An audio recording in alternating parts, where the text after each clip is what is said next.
इस वक्त मैं मौजूद हूँ जी लाहौर में, उस जगह पे बेदिया के इलाके में जहाँ पे पिछले साल ठीक इसी रोज़ जो है वो इंडिया की जानब से पाकिस्तान पर मिसाइल हमलों के बाद जो है वो ड्रोन हमलों का एक बड़ा सिलसिला जो है वो शुरू हुआ। और 7 मई की सुबह जो है वो लाहौर के मुख्तलिफ इलाकों में ड्रोन जो है वो नज़र आए और उन ड्रोन्स को जो है वो मार गिराया गया।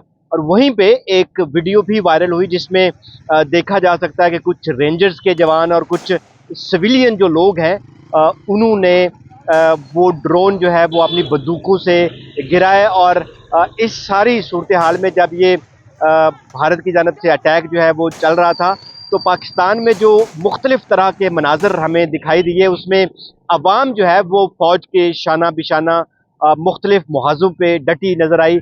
और एग्जैक्टली आप मेरे पीछे भी देख सकते हैं, ये वही जगह है जहाँ पे वो तस्वीर भी मशहूर ज़माना, ये बहुत वीडियो जो है वो पिछले साल वायरल हुई थी जिसमें रेंजर्स के जवान और कुछ सिविल कपड़ों में मलबूस नौजवान जो है वो ये ड्रोन जो थे उनको अपनी बंदूकों से गिरा रहे थे। तो मेरे पीछे आप देख सकते हैं कि ये तस्वीरें अभी भी उस जगह पे यादगार के तौर पे लगाई गई हैं।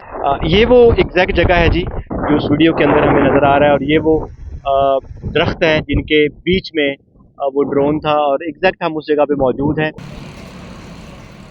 ये जी वो बेदिया रोड है जिस पे आप देख सकते हैं कि यहाँ पे आबादी ना होने के बराबर है। इसके बावजूद जब यहाँ पे इंडियन ड्रोन आए तो लोग अपने घरों से निकल आए और बंदूकें भी साथ लेके आए और उन ड्रोन्स को जो है वो गिराते रहे। हमने कोशिश की है कि वो लोग जो उस वक्त रेंजर के शाना बिशाना जो है वो यहाँ पे जो ड्रोन गिराने में अपनी बंदूकें लेके घरों से आए थे उनसे बातचीत हो सके। तो अब जो है वो हमें वो लोग तो नहीं मिले, चंद एक लोग यहाँ पे मौजूद हैं जिन्होंने वो अपनी आंखों से देखा, लेकिन वो भी उस तरह से उसको डिस्क्राइब नहीं कर पा रहे। लेकिन ये इलाका वो ज़रूर है जिस पे इंडियन ड्रोन्स जो हैं वो इस जगह पे आए और इसी जगह के ऊपर जो है वो उनको गिराया भी गया और यहाँ पे रेंजर्स और लोकल्स ने मिल के जो है वो ड्रोन्स जो हैं वो गिराए।